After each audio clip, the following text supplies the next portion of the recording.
seeing them, like seeing the them that makes them them, not just the physical outside appearance. It makes it a lot harder to hate that person or to be angry at that person. And that's what we need a bit more of right now. The question there, it says for the people at the back, is this evil? And why do esoteric groups such as the Illuminati or the Freemasons? Freemasons love the pyramid. But I have to admit, I love the pyramid as well. The pyramid is purely a 3D representation of the Fibonacci golden spiral.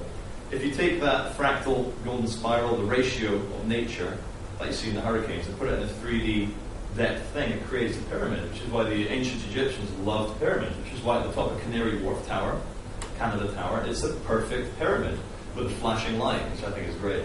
But evil is a perception. Like when you see in nature a group of hyenas grab a gazelle and they rip it to pieces whilst it's still alive in front of its friend, those hyenas are not evil. They're just animals behaving like animals that need to eat. And when you see a machine like an airplane fails and it crashes, killing the entire Polish government. Actually, that's a bad example because that was evil, I think. That could have been someone meddling with that aircraft, shooting it down. But when a machine fails and people die, is it evil? No, it's just what happens. So we need to be very careful as people what we label evil, because that which we label evil we're scared of, and as Yoda in the Star Wars movie said, fear leads to anger, anger leads to hate, hate leads to suffering. So what I want you all to know is fear nothing. There's nothing to be scared of, not even fear itself. No one can truly hurt you. You're an infinite creature. You are perception itself. You are just pure consciousness in this 3D monkey spacesuit going through this realm. There's nothing that can happen to you, seriously. I mean that. And you might grow old, you might develop cancer, you might die, and we're all going to die. And that's just the way these things go. Don't fear death.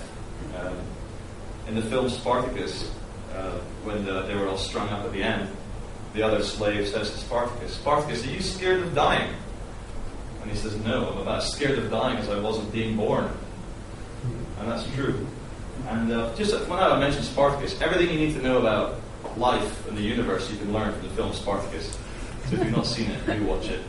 And there's a great line when his lady friend, his wife, when she gets kidnapped by the Roman general and he wants to rape her, and she says to him, "You're scared of Spartacus, you hate him because he's a real man." And she says to him, "Spartacus was born with nothing, a total slave, and he died with 10,000 men willing to give their lives for him." So, watch Spartacus. Is this evil? Anyone? Yeah. And I'd just like to thank Israel for letting us all know the word flotilla. None of us knew 3 weeks ago, but now flotilla is now a word we use. It's strange. But remember I showed you that Metatron's cube earlier with the sacred geometry? This here is obviously the triangle, the male and female duality, and in there is a hexagon. Hexagon as well, and other sacred geometry things. Bees love it. Bees love hexagons, can't get enough of it. And strangely enough, on the surface of Saturn right now, on the top of Saturn, I can't believe this is real, but it is real. Go to the NASA website, it's there. There is a hexagonal-shaped storm. And it blows our minds because, you see a storm in in planet Earth, and it's spiral, But there's other maths at play on the surface of Saturn. And that storm of the hexagonal shape is thousands of miles across. And it's a perfect hexagon with other outer hexagons spinning around in a hexagonal shape. And you see it, bees love the hexagon. Sometimes when you take a camera and the camera points at the sun, and you see those little, those little dots you see when the camera points at the sun on the image, some of them come out shaped like a hexagon.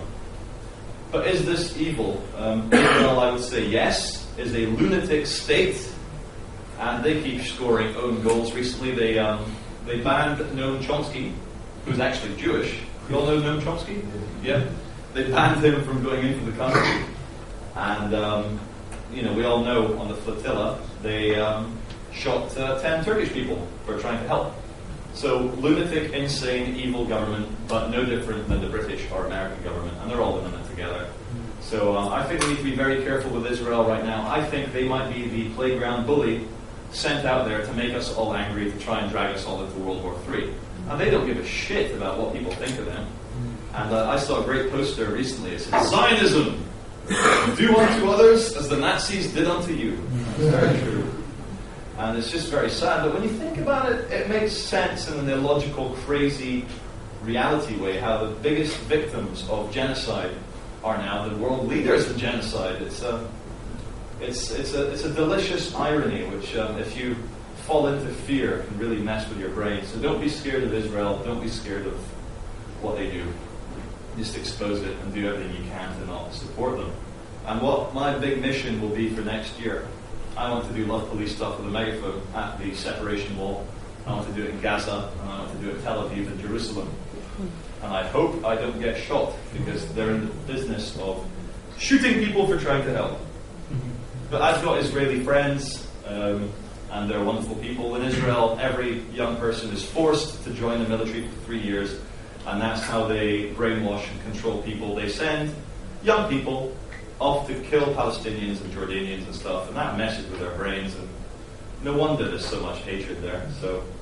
But I always wonder, what would the Israelis do if the Palestinians stopped fighting back, if they just sat there and meditated and didn't fight? So I think there's something very complicated going on. The Palestinians are being funded by the Israelis. Do you know that the Israeli government actually created Hamas to fight Yasser Arafat's organization?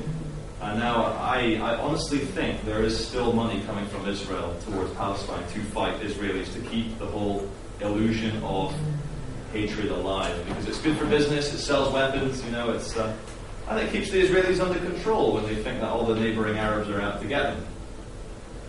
And I was reading the Times newspaper today. I found it for free. Don't ever spend money on Rupert Murdoch's shit. But if you find it for free on the train, it's interesting sometimes to see the propaganda that they pump out to people. And reading through it, and now Saudi Arabia has opened up their airspace for Israeli planes to bomb Iran. Iran has never invaded, well, apart from the Persians and the Spartans, but modern Iran has never invaded another country. I mean, let's not forget, during the Iran-Iraq war, it was the Americans funding Saddam that made him attack Iran, and the Americans don't like Iran because they kicked BP out, which overthrew, what was his name? The Shah? Yeah. The Shah. So, it blows my mind how crazy this world is, and I'm sure it does for you as well. But remember, it's your perception, what you do with the information in your own personal life, that defines you as a person. So is this evil? Depends on your perception. Good, I think the next slide, hi Margaret. Huh? One more slide and then we'll stop. Alright. And remember what I said about be careful what you believe, be careful with religions, be careful with numerology. And in the Bible, or somewhere it says, seek and you shall find, ask and you shall receive. The same as with information. You want to go deep down that rabbit hole, it will go on forever. You will find whatever you want to find. Because am I evil? My name, Charles Veitch. And just to make it easier to see, take that backwards. Obviously there's Charles Veitch. Israel in my name. And then we have the remaining letters, CCTV.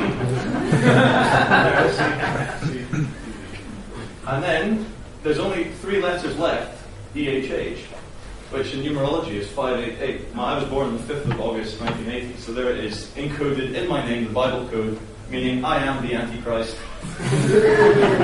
And I was shocked when I found this, but I sat down and I thought, let's find some weird stuff in my own name. And if you do this with your own names, you will find codes, you will find hidden meanings. And what's very interesting, before I did all this, I run a thing which you came along to, I remember you coming, the Love Police Academy, LPA.